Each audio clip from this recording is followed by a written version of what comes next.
Thank you everyone joining this virtual teaming Salesforce program. So this is Salesforce CPQ. We are going to conduct a session on it. I'm going to display. I am going to go to. I'm going to the next slide.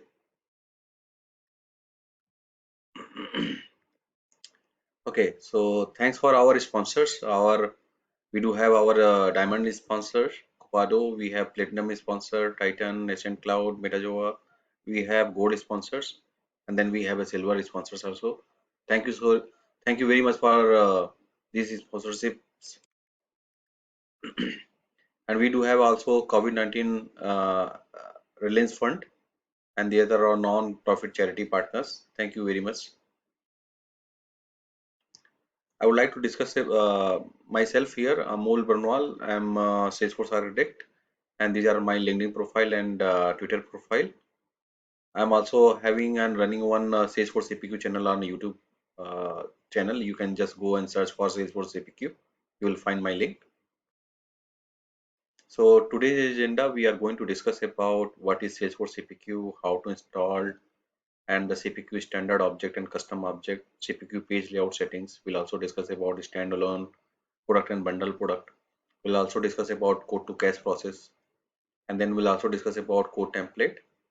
And the third last item is a product rule, and then we'll discuss about the price rule and then Q&A session.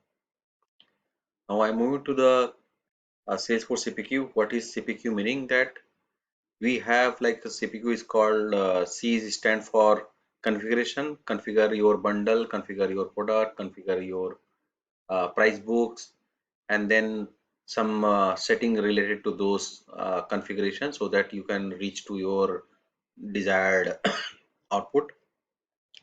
Now price is stand for your Salesforce CPQ provides a lots of other pricing methods. Actually you have your list price, block price, or cost price, and then you have your discounting model, how you wanted to apply, whether you have a edit tier discounting or not. And then we'll also, there is a Q stand for code template. That code template may have your different sections called cover page, your cover letter, then you have line item, bill of material, then you have term and conditions, and the last one is called your signature block. So this is about your CPQ. Now moving to the install, how to install the Salesforce CPQ. These are the two links. The first link is totally related to the standard link where all your all listing will be done. So you can see the list of all packages, the related component will be listed here.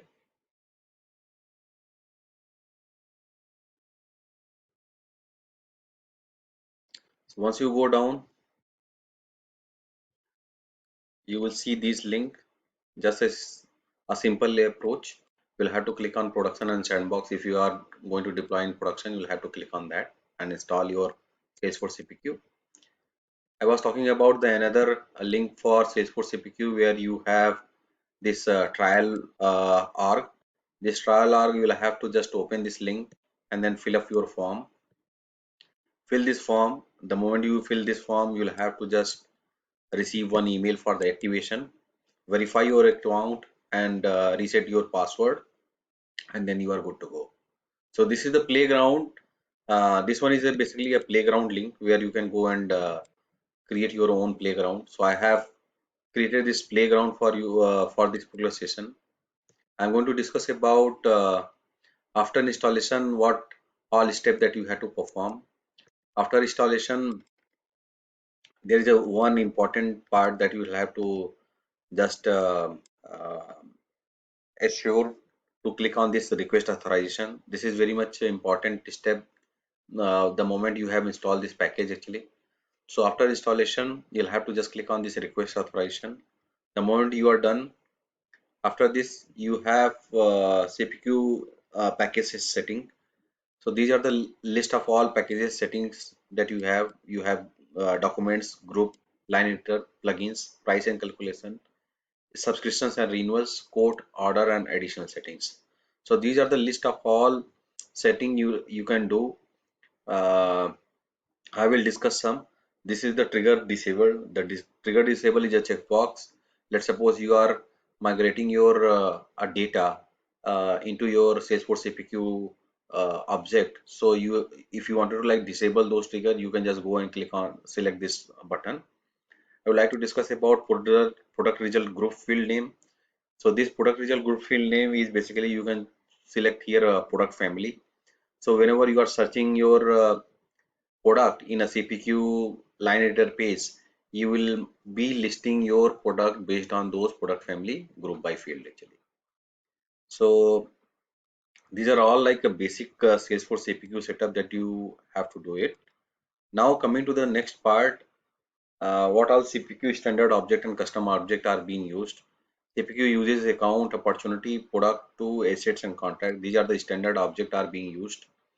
And the Salesforce CPQ also uses their own custom build object, their custom object. They are using code, quote line item, product options, block, additional documents, price rule, product rule, and etc. If you wanted to have some more detail about this Salesforce CPQ objects, what all objects and relationship are being used, you can just go to this link.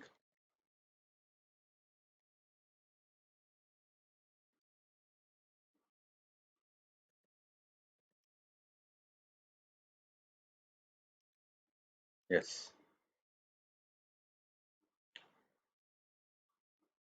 Now you will see the list of all your Salesforce CPQ objects here. These are the additional document, block price, then contract is the standard one. So this is the link that I have shared. At the end of the session, our virtual teaming team will share this slide deck to you so that you can dig in. Now moving to the other part where the next step that I have to follow, we have to follow basically, we have to follow about this Salesforce CPQ page layout setting. Okay, so this Salesforce CPQ page layout setting that you have to opt here. After like a setting, what are like a page layout setting, because Salesforce CPQ works on your standard and custom object. So Salesforce CPQ does provide the CPQ layout. In this CPQ layout, you will see the list of all the fields which are appear related to your Salesforce CPQ. These are the list of field you can see. These are the list of all the button where it is totally related to the Salesforce CPQ. So similarly, whenever you install this product, after installation, you will have to update all the page layout related to the CPQ page layout, call, opportunity, account, product, assets, contract, and these are the basic CPQ page layout that you have to assign to your user, assign to your end user, or assign to your admin so that they can start configuring actually. So now how to update this CPQ page layout setting? It's a simple approach. You'll have to just go to, let me go back to here. Let's suppose if I'm talking about product object, if you open this desktop computer as a product, you will see the list of all the field which are related to the Salesforce CPQ, and these are the list of all the button which is related to our CPQ actually. Code with related and translate. This is the related to the CPQ. How to do it? Just click on edit object. Now you have page layout here. So what it does, system will automatically install the CPQ product layout, and this training product layout is coming from your trail playground or CPQ playground. The moment you have sign up for this playground, you'll have to just page layout assignment you have to done. Click on edit assignment and assign those page layout to the respective users. If you have already existing page layout, you will have to just update the page layout according to your CPQ page layout. So this is the important step that you have to follow. I'm going back to the I'm going to the next slide called standard product and standalone bundle product. The standalone product is basically a finished good product where we generally used to manufacture it and sell to the end customer. That's it. And the bundle product are basically a configurable product where you generally used to configure before selling to the customer. Meaning that in this particular bundle, based on the customer need, you generally pick and choose those product and then configure it and then sell to the customer. That's it. So I would like to give you the demo on this example of this desktop computer. Let me go back to the slide. Let me go back to the demo org. I am going to the quote object, a quote tab. This is the quote tab is basically a cart image that you are seeing. This is related to the Salesforce CPQ object here. I am going to open this one of the code that I have created against this opportunity. Click on edit line. Edit line is the purpose of here. You will see to search the product and add the product. The moment you will hit this edit line button, what it does, Salesforce APQ will navigate to the one of the Visualforce page is called quote line editor page. These are the list of some buttons are available. The moment you will hit this add product, what it does, Salesforce will navigate it to your product selection search page. Then you have an option called searching. Search this desktop computer. This is the bundle product that I have created here. I will discuss how to create this bundle product. In this desktop computer, you will see the list of processors, memories, storage, input devices. So this is what so called a bundle product actually. So the bundle product is not a finished product where you generally used to pick and choose and then send for the quotations. Now I am moving to my next slide. What I have here, you see this is the hierarchy is totally related to the product. So these are the list of product is related to my desktop computer. This is the example of bundle product. How to build a bundle product in your Salesforce CPQ program. What I have done, you'll have to create this product one and product two and bundle product. These two product I have set up here. Let's suppose I have one hardware product and a software product. In your software product and hardware product, what you have to do, you'll have to just define your product with their pricing method called list price. Then you'll have to go and add the price book actually. So for product one, I have selected a 500 price book, and similarly you will have to create another product which is your software product, and then you'll have to define your pricing method called list price. In this pricing method, I have defined my price book actually. So what you have to do before you creating a bundle, you will have to create all the product, then you would be able to proceed further for creating a bundle. Now coming to this bundle product, it is similar to your standard product, but again there are a few information that you have to populate before you proceeding with the bundle creation. I have created this bundle product in which there is an option called configuration type. You have to select this required and configuration event called always. Then I am defining these features. So features are nothing, it's basically a category of those options. I have hardware options. I can pick and choose like hard disks, like mouse, like some accessories. Then you have a software. Software you have MS Office 2003, MS Server, or blah blah blah. So these are the hardware and software features that I have created. And thus these features, after creating this feature, what you have to do, you'll have to take a necessary action to create these options. So what I have done, I have added these options under this feature. Click on new product options. Let's suppose I have the product one, select this one, then features call this product one or belongs to my hardware. Select the hardware features. Then this is the number called display number, at which position you wanted to display, sequence number basically, and this is selected actually. So let's suppose in your bundle this particular option, this particular options called product one is by default selected. What the quantity that you are configuring, then whether you wanted to make this quantity as editable or not, you can also put a minimum quantity and maximum quantity accordingly. So now coming to the next part called options product. Whenever you are defining under this bundle, these are all option type called component, accessories and related product. The moment you will pick up this component, is this particular component is totally dependent on the bundle product. If you are changing the bundle quantity, your product one quantity will be changed actually. So this is the meaning of type. Now let me show you the demo after creating this bundle, how it will look like.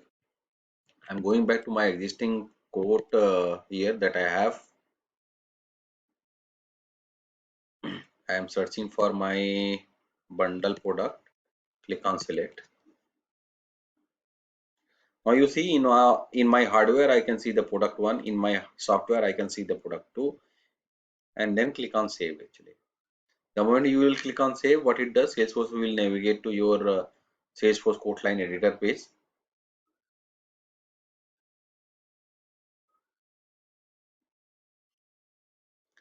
And then you can see this is the bundle product and product 1 and product 2. So I am now moving to my next slide deck. After creating this bundle demo has been done. Okay, quote to cash process is basically our process start from creating an campaign, and then after campaign you will receive the leads. After lead you will have to convert that lead into an account and opportunity. From opportunity you will have to create the quote, and after creating a quote you will have to submit those quote PDF document to your customer will accept those quote, and then customer will proceed further for buying those product from you from the company. Then from the quote you will have to start with the ordering and contracting part. The moment you will start with the contract, uh, your in the contract you can manage your renewal, subscription and amendment, and then these information you can flow back to the ERP system, or from ERP you can just publish your prices also. So this is basically a quote to cash process, where from generating a quote to like collecting a cash and generating an invoices, these are all processes that are related to quote to cash process. Now coming to the next slide, I do have like also a quote template and quote term.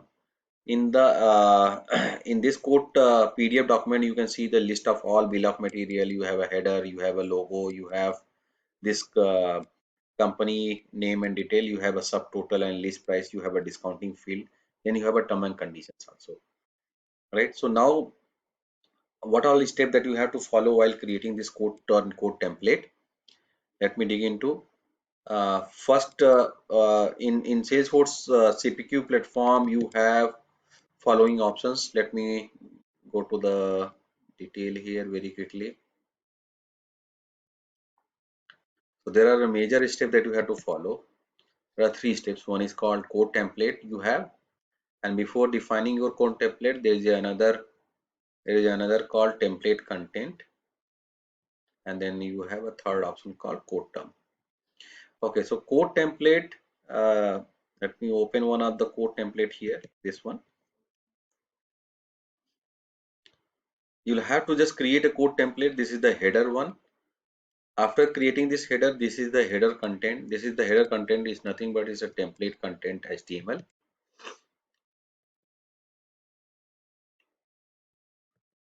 Okay.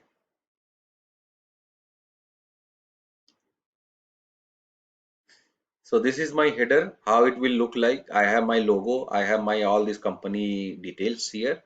This is coming in my PDF document. After defining this code template, you have your corporate address. These are all corporate address are coming in my like a code template.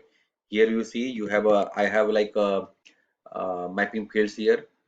Based on template, I am displaying my company street. For this template, I am picking my company city. These are all data are coming from my template itself. This is the way how you can bind your field on a code template content. After defining this template content, these are the list of all options available in the code template. Make it default and leave it as it is. Now you'll have the second options. What you have to do, you'll have to just go to these sections. Before reaching to this section, what it does, it meaning, let me show you one of the demo here. If I'm going back to generate a code PDF document, if I click on a preview document, if I select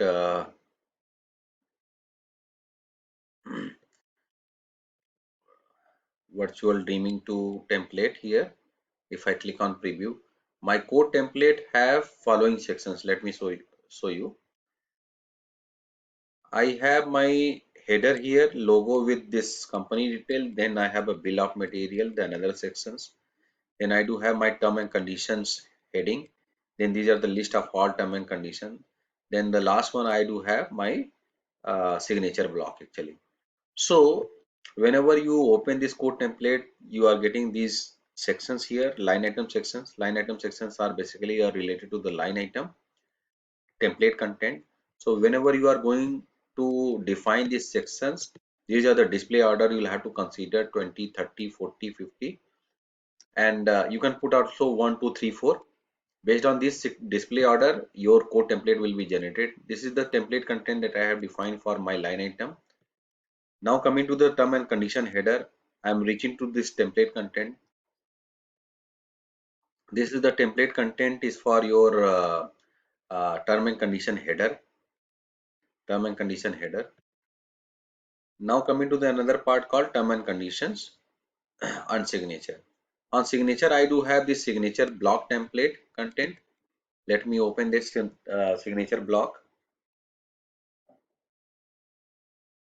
So in this signature block, you will see I have used my merge field here, merge template. Then I do have used my this designing actually. So the designing is coming for this HTML designing actually. So I have taken a template content type of color HTML, and then you have a list of all these options. You will have to just change accordingly. Then after defining this template and template content, you are good to go and just publish this code template to your user, and they can start using it and they can start generating the code PDF document. So this is all about our code template. Now I am moving to the next slide deck called product rule. This is the important tool that I would like to discuss about the product rule. What is the purpose of product rule? The purpose of the product rule is for selections where based on certain product selections, based on quantity change, you like to show and hide the product or remove the product. Then from the product rule, you can also use for the validation rule. Then from the product rule, you can also set up for your alert and dynamic filter. I will go and discuss one by one, step by step. In your product rule, I'm going to discuss about validation rule here. One of the example here, you can see virtual dreaming company does not allow on give a discount on each hardware product more than 10%. So this particular validation I have achieved through the product rule. Let me navigate to my options here. Let me cancel this out. If I go and go back on edit code line,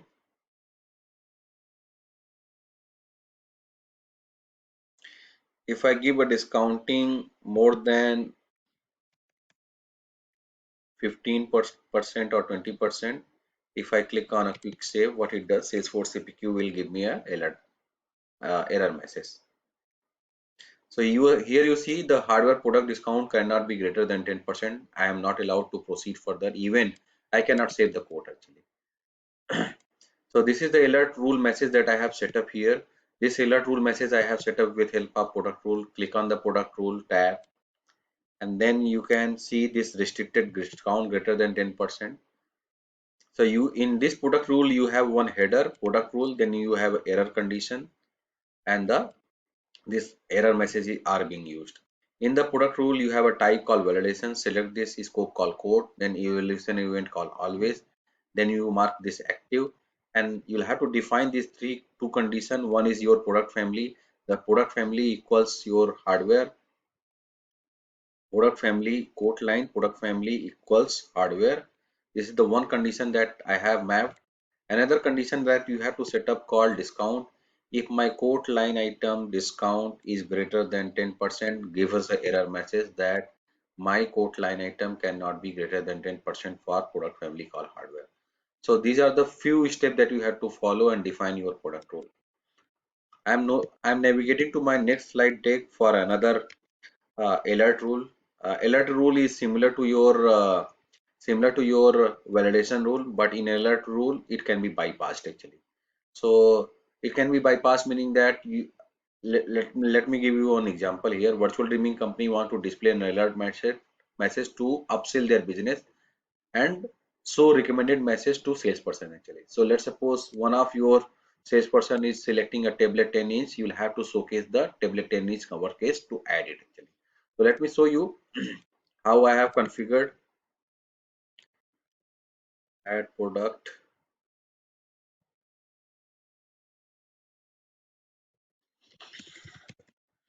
tablet 10-inch.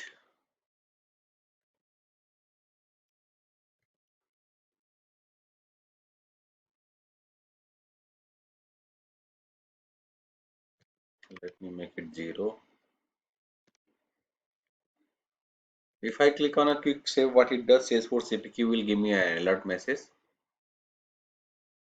Here you see, please suggest a customer to buy a cover case tablet 10-inch. How I have configured, go to the product rule again, define your header, uh, and your validation type should be alert, scope call code, make it active, then again a same condition, product code equals to tablet 10-inch, and the quote line item call, this tablet count is greater than, tablet count is, tablet count should not be greater than 0 actually. If the tablet case is not added in my product, then give us a alert message actually. Now I am navigating to my next slide deck. This is the how you'll have to define your selections rule. Now I'm going to discuss about the selection rule. Here you see, if I'm going to give you the one example. Virtual Dreaming Company wants to show and add the product and hide and remove the product based on the monitor size screen. If I select the screen size 17, my Logitech monitor 17-inch will be available actually. So this is how I have achieved with help of product rule called selection. Now let me go back here. Let me give you the demo about this selections rule. Let me remove this. Let me click on a wrench icon. What I am trying to show you here. So this is the desktop computer bundle where you see the another option called output device. If I select the 17-inch, what it does, my based on this screen size change, my by default product 17 is get added, monitor get added. If I select the monitor screen size 15, my 15 screen size get added automatically. So this is what I have achieved with help of again a product rule. Let me go back to the product rule, what I have set up so far. This is the product rule that I have set up. So the 17-inch and hide the 15-inch. The type is called selections, scope is called product. Then the related list, if my screen size is 17, let me open this error condition. If my screen size is 17, then show and add my 17-inch monitor product, show and add, take the action. So you'll have to define the product action actually. So and add 17-inch, and similarly you'll have to just hide and remove your 15-inch. So in your product rule you will have to define accordingly. So I have created two rules. One is for show 17 and hide 15, and show 15 and hide 17. This rule is running based on the condition called 17 inch. This rule is running based on the condition called 15 inch, and how it is been configured so far. So in your product rule, on your header, you will have to define likewise, and the error condition like this, and actions will have to define. That's it. Now I am moving to the my next slide of product selection rule called product rule dynamic filter. So this dynamic filter, again based on this product rule, I can achieve my dynamic filter. I would like to give you the one example. The moment you will see this feature or a label called cabinet, if you reaches to this cabinet, click on add options. These are the list of all cabinet, whether it is like a 30 product or 40 product, it will be listed automatically here. So this can be also achieved with help of dynamic filter. Now I am navigating to my next slide deck called price rule. In the price rule, what all you can achieve. The price rule, you have a override the quantity, override the price that you can achieve. Then you can calculate the rule of summary field. You can also give us a custom discounting. I will take one good example here, and in case of sales, user is selecting a motherboard of quantity greater than one, then override the quantity of the cabinet actually. So your motherboard quantity is totally dependent on your cabinet quantity. So let me go back here. Now if I'm going back to,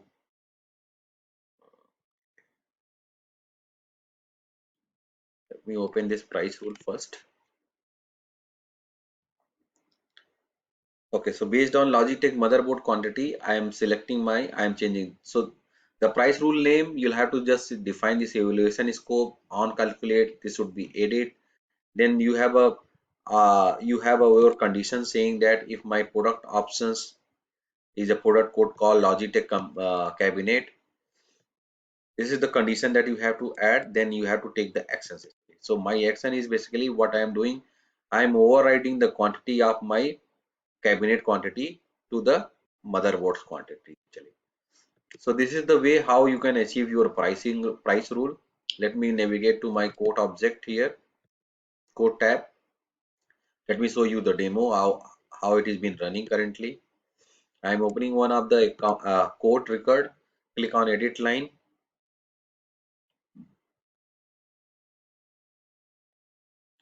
Click on add product.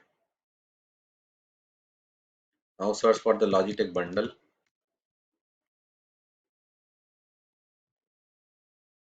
Select this Logitech bundle product.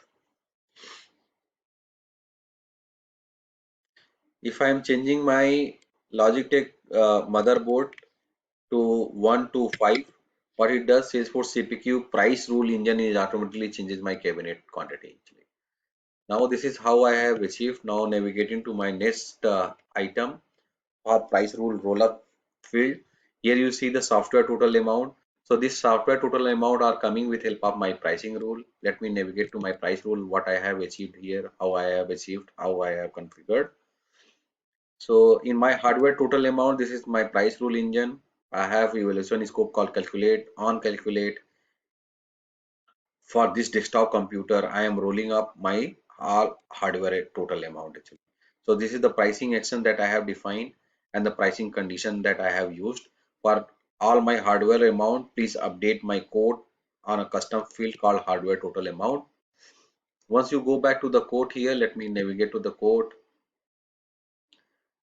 Select this code again, click on edit line.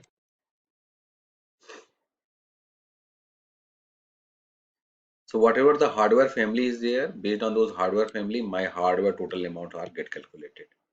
So this is the beauty of our pricing rule engine, where you can just also do a roll-up summary rather than creating another roll-up summary field actually on a Salesforce CPQ, because Salesforce CPQ has some limitations.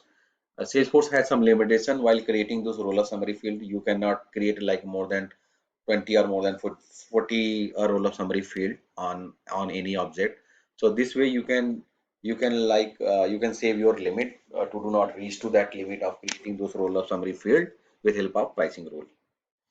So thank you guys. Thanks for joining this session all about.